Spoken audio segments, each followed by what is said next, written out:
Hello বন্ধুরা, আজকে আমি আমড়ার আচার বানাবো। গ্রেট করে কাঁচা আচার, কাঁচা আমড়া দিয়ে কাঁচা আচার। এটা কোনো চুলাই দেওয়া হইতো না। কাঁচা আচার আমরা গিলে আমি চুইলা নিমন, প্রথমে চুইলা পরে গ্রেট করব। আমি আগে থেকে পরিষ্কারভাবে ধুয়ে নিছি আমরা গিলে।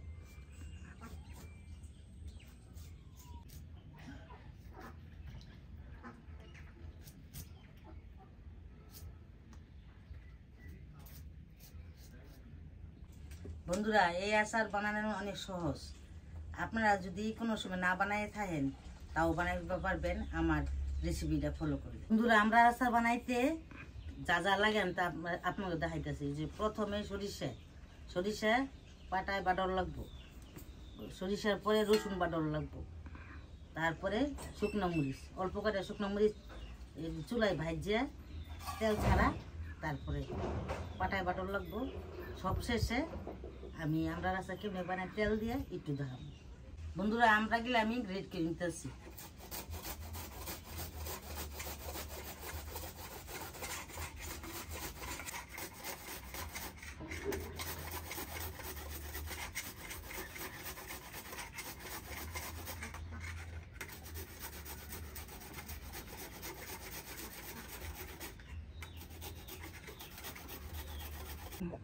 বন্ধুরা, আমি এখন সরিষা বাটতেছি।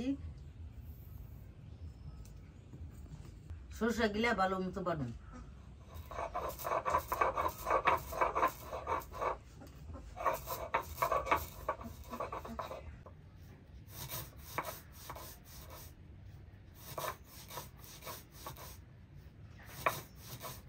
বন্ধুরা, আমি পাটার মধ্যে শুকনো মরিচ গিলা লবণ দা বাইটা নিতেছি। পরিমাণ মতো লবণ দিতেছি।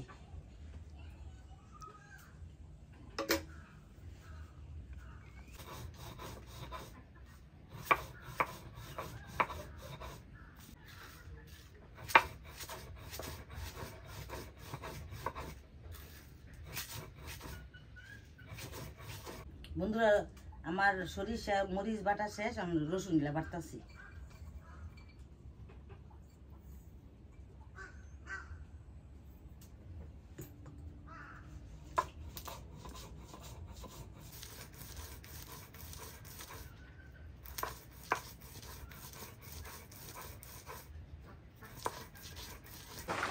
বন্ধুরা, আমার আমটা গ্রেট করা শেষ, আচারের মশলাগুলো বাটা শেষ। আমি এখন সব আমড়ার সাথে মিক্স করি।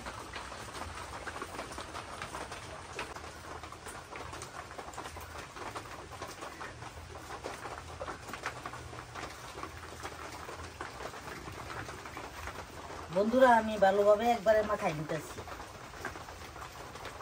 আচার নিয়ে।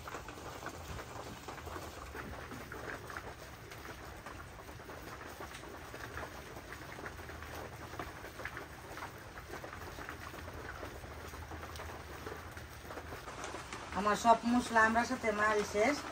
তখন আমি সরষের তেল দিব। সরষের তেল দিয়ে এই কাঁচা আমরা আচার বানানো লাগে, আর এটা দিলে একটা ভালো গন্ধ পাবে।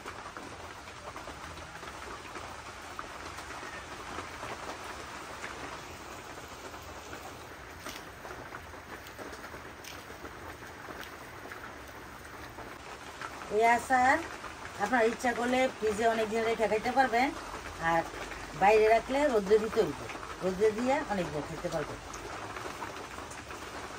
বন্ধুরা, আপনারা বাসায় এইভাবে আমরা আচার বানায় খাইবেন এবং কমেন্টে জানাইবেন।